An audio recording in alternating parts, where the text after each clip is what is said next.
Hello to all my learners over here. Welcome to the channel.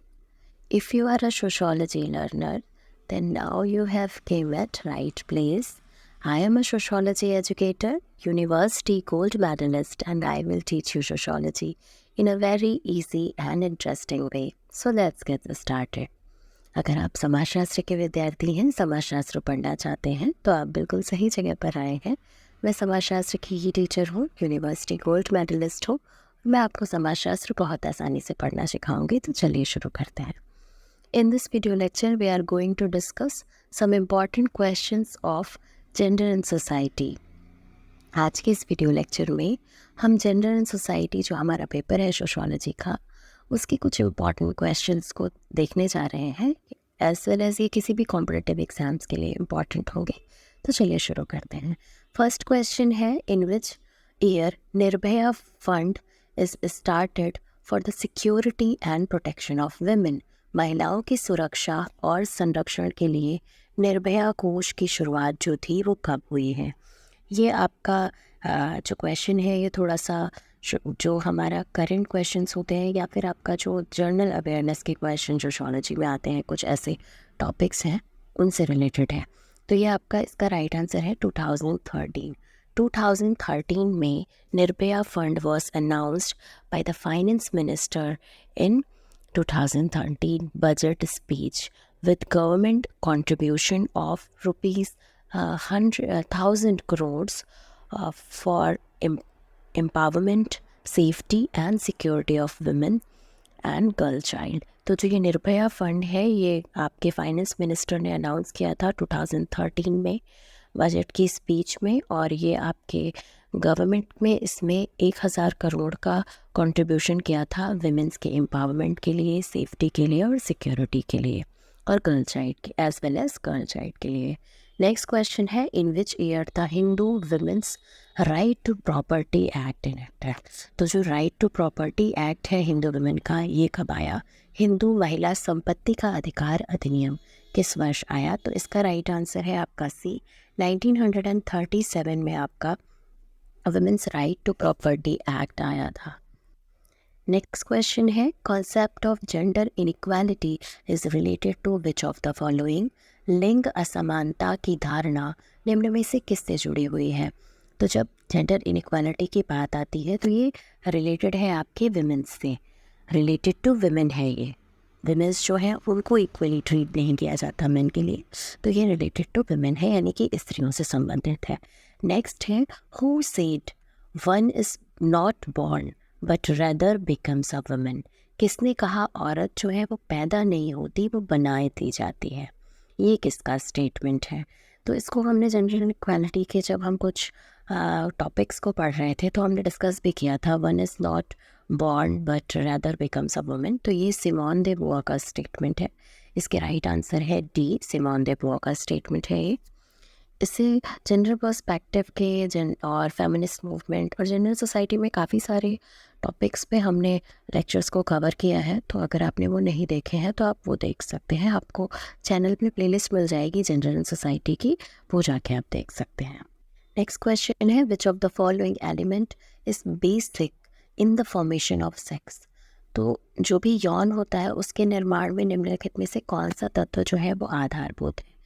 किस एक चीज़ से आप जस्टिफाई या जज किया जाता है, किस एलिमेंट से पता किया जाता है जो पर्टिकुलर बेबी है उसका जो सेक्स होगा वो क्या है? आप जानते हैं मेल फीमेल नॉर्मली दो जो सेक्स होते हैं, उसके अलावा एक थर्ड आता है। तो ये जो मेल फीमेल है ये किसके बेसिस पे आपको पता चलेगा सेक्स का जो एलिमेंट ऐसा कौन सा है जिससे आपको फॉर्मेशन का पता चलेगा? तो ये होता है आपका कॉम्बिनेशन ऑफ क्रोमोसोम। इसका जो राइट आंसर होगा वो सी। जब एक्स एक्स होता है, दो क्रोमोसोम एक्स एक्स होते हैं तो गर्ल चाइल्ड होती है, और एक्स वाई होता है तो मेल चाइल्ड होता है। ठीक है, तो ये है आपका फीमेल और मेल का जो कॉम्बिनेशन ऑफ क्रोमोसोम है, X X is equal to girls और X Y is equal to boy. Next है, which of the following social science accorded recognition to the study of gender in society. लिंग तथा समाज के अध्ययन को निम्नांकित में से किस समाज विज्ञान द्वारा मान्यता दी गई है?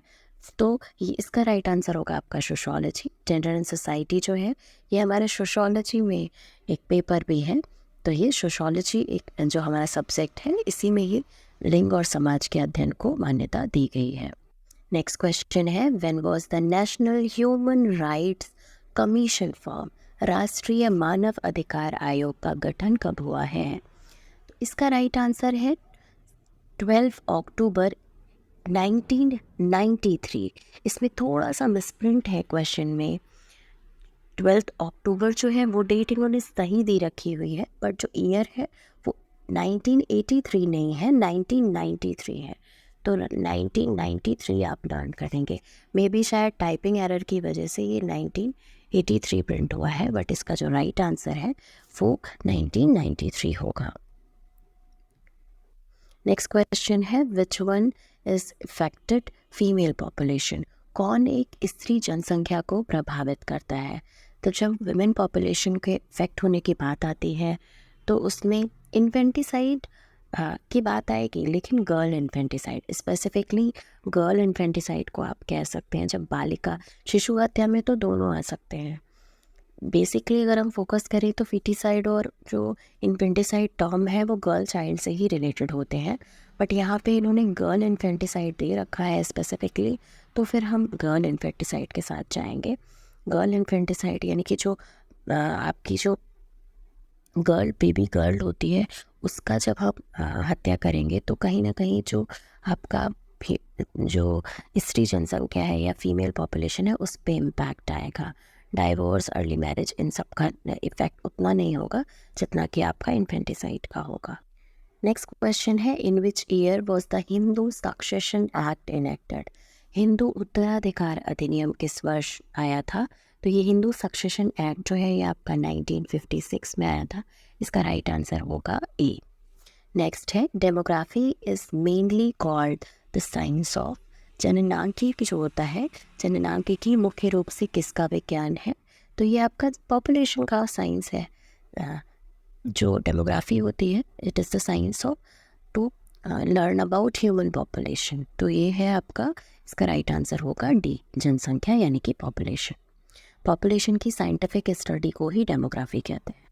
नेक्स्ट क्वेश्चन है, marriage is accepted among Muslims, तो मुसलमानों में जब विवाह की बात आती है तो मुसलमानों में विवाह को क्या माना जाता है? तो मुसलमानों में विवाह को एक सोशल कॉन्ट्रैक्ट कहा जाता है, सामाजिक समझौता कहा जाता है। सोशल कॉन्ट्रैक्ट, सोशल एग्रीमेंट दोनों ही सही होंगे, हिंदी में सामाजिक समझौता ठीक होगा, तो इसका राइट आंसर होगा ए। मुस्लिम्स में क्या है, विवाह जो है वो एक सामाजिक समझौता है।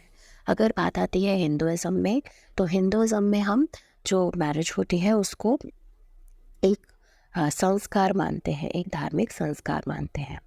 आप जानते हैं कि जो हिंदुज़म होता है उसमें टोटल 16 संस्कार की बात की जाती है, तो जो मैरिज है उसमें से ही उन 16 संस्कार में से एक संस्कार ही जो विवाह है।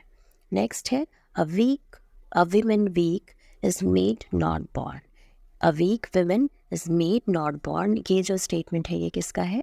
ये भी सिमोन दे बुआ का ये स्टेटमेंट है। इसे भी हमने अपने लेक्चर्स में कवर किया था, बट ये इम्पॉर्टेंट है, कई बार एग्जाम्स में आता है।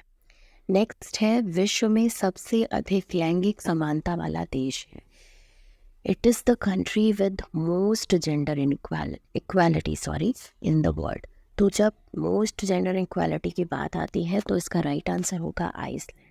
फर्स्ट नंबर पे आता है आपका आइसलैंड, सेकंड नंबर पे आता है आपका नॉर्वे,